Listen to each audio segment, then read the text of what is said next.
Let us all chant Om 3 times. Om.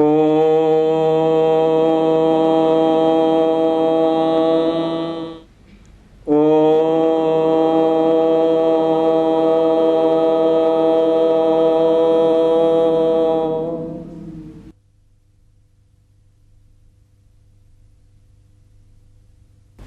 Just repeat after me.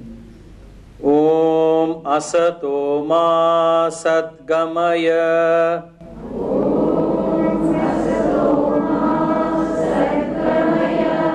Tamaso Ma Jyotirgamaya.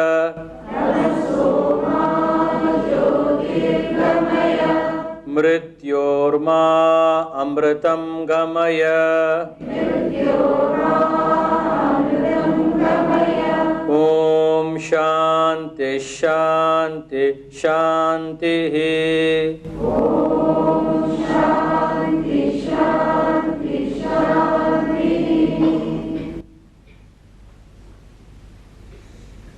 Hari Om.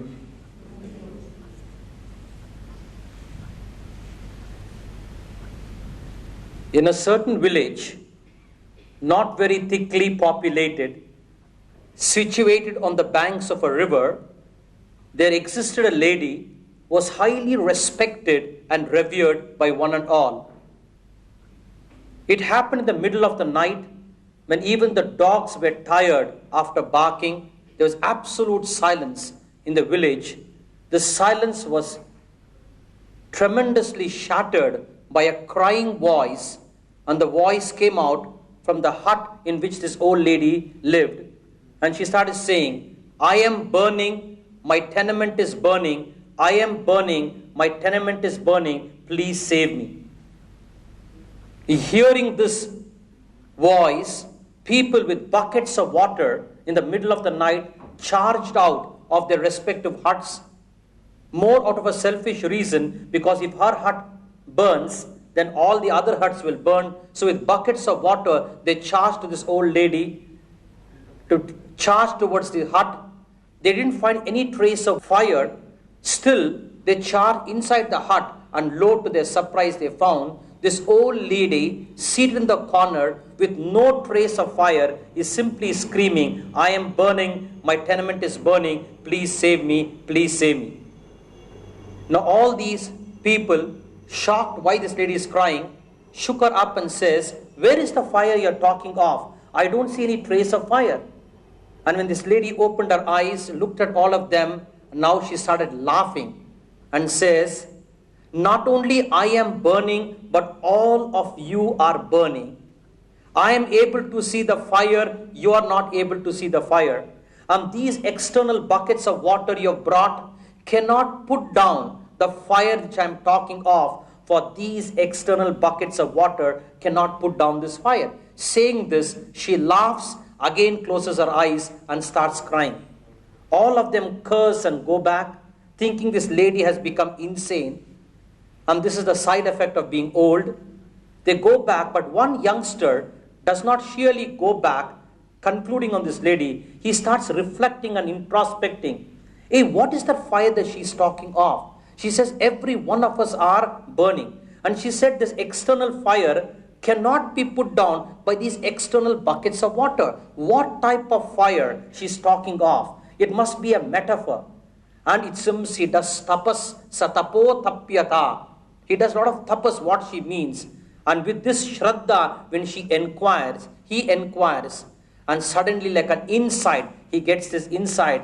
The fire that she is talking of is not the external fire. It is inner fire of conflict, the fire of tension, the fire of chaos, the fire of upset. And true, if this fire of conflict, tension, chaos cannot be put down by these external buckets of water. So this is the fire she is talking of. And thus, it seems this person looks out for a master to put down this inner fire. Isn't it true, friends? Look into yourself. We find there's a fire of jealousy, fire of hatred, and this fire will burn us up.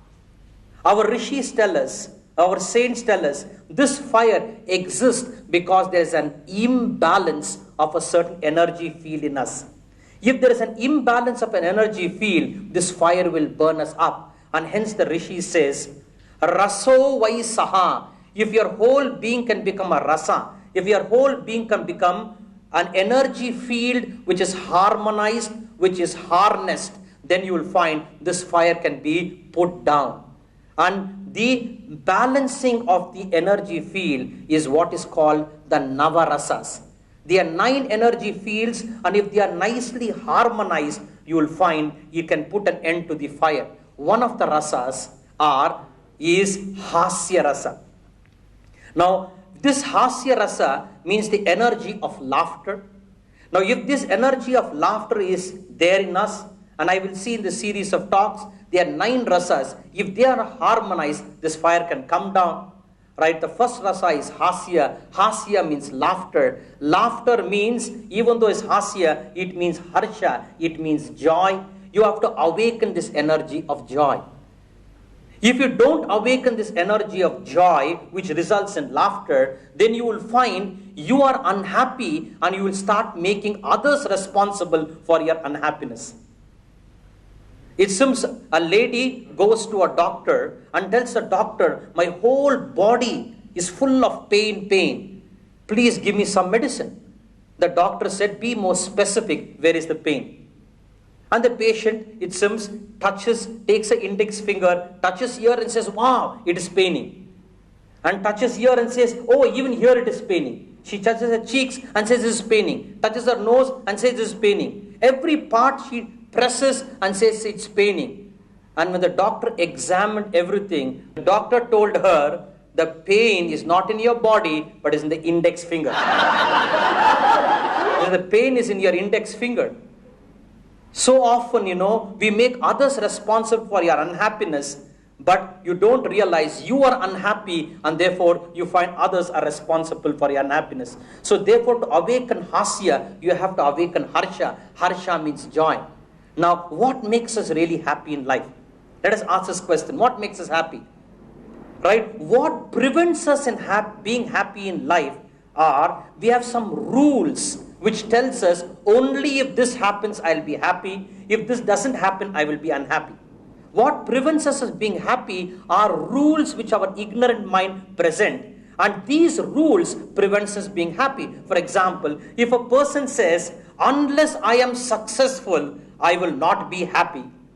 So if he creates a rule, only if he is successful, I'll be happy. And what is success for him? If I earn $10 million a year, only then I will be happy. Now what prevents him in being happy is that rule which says only if this happens, I will be happy. For many people, only success can give happiness. In fact, it's not success, it is definition what defines him to be happy. But if we can learn to renounce all rules and unconditionally be happy, irrespective of what it is, you will find happiness starts happening every moment of our life. So problem, everybody has God. Look at Lord Shiva. Even gods also have problem. Isn't it? Even gods also have problem. Look at Lord Shiva. What is Lord Shiva's Vahana? Is Nandi. His wife Kali's Vahana is what? A tiger. Now tiger is waiting to kill Shiva's Vahana. Vahana means vehicle. Because of Shiva and because of Kali, they are remaining quiet. Given an opportunity, one Vahana will eat the other Vahana. Now, Lord Shiva's son is Ganesha. What is Ganesha's Vahana? Rat. And Lord Shiva has a snake on his neck. The snake is waiting to kill the rat. See, in Shiva's family only, so much of internal problems. The other son is Muruga, and he has got what? He has got peacock as his Vahana, and peacock is waiting to snatch away Shiva's snake. In Lord Shiva's family itself, so much of internal problem. And still Lord Shiva has a moon on his head, which means a calm, cool mind, and Ganga is flowing. Means the river of wisdom is flowing. Right? So if I can keep your mind calm, serene, tranquil, and allow the river of wisdom to flow, then you find life becomes beautiful. That is the symbolism of Lord Shiva there. So even gods have problem. but still you can be happy in spite of the problem, provided you renounce your attachment. That the attachment is, if I have no problems, I can be happy. But start telling yourself, in spite of problems, I will be happy. And once you renounce this, life will be beautiful and you will be happy. Happy is harsha. Once you have harsha, you can have hasya. You can have laughter in your life. The first energy you have to manage is hasya. Now you start applying in your daily life. Like how a musician trains his voice. He trains his voice and puts feeling into the raga, into the sahitya he is singing. So train yourself to be happy, to bring laughter in your life. So how you can practice in your life? How you can practice it? Simple. When you are upset, go to the bathroom, close yourself and laugh. Just laugh. The moment you laugh, another energy will come. The other energy of joy will come. Once you get the energy of joy, you look at your boss creating problem to you. You will see how beautifully my boss is banging me. Your wife bugs you, you will say how beautifully my wife is bugging you. And then you will find problem will not snatch away your happiness. Your happiness is beyond problem. And that is the energy you have to awaken in your life. If you don't awaken this energy in your life, you will be like a doormat. Every situation will crumble you. Lot of people are like football. Have you seen a football? Somebody kicks the ball goes. Somebody kicks the ball goes. If you get kicked by the situations of life, not situations are kicking you.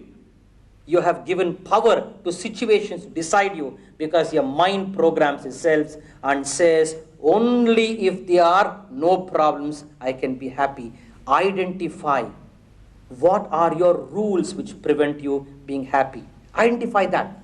Having identified, tell yourself, I'm not going to allow this sucker to suck my life.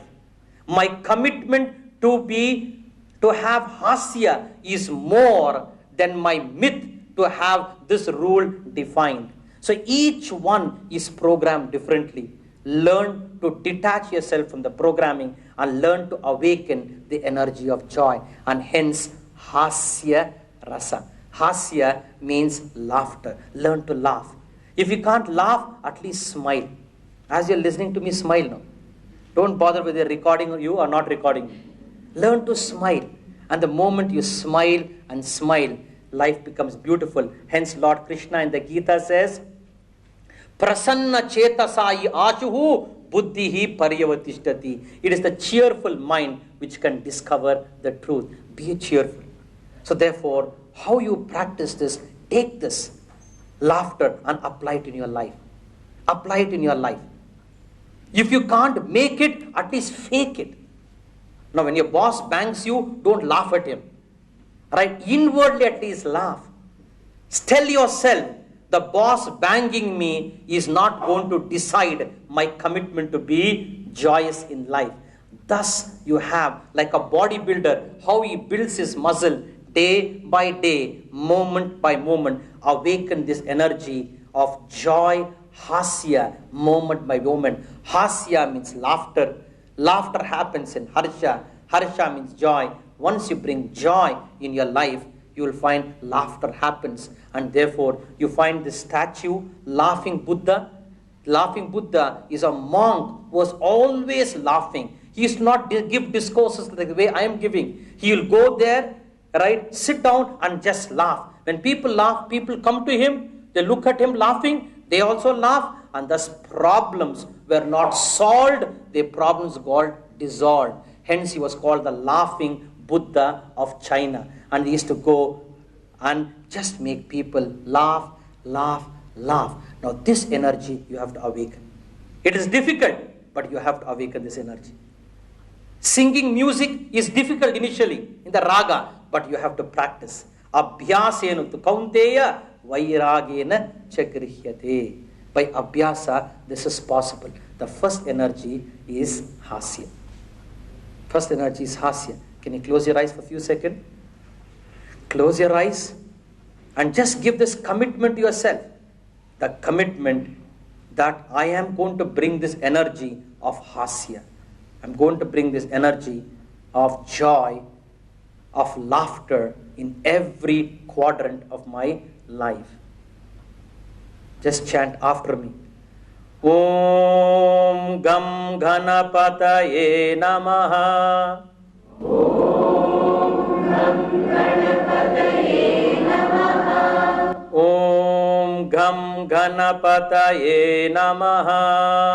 Om Gam Ganapataye Namaha. Om Gam Ganapataye Namaha. Om Gam Ganapataye Namaha. Hare Krishna.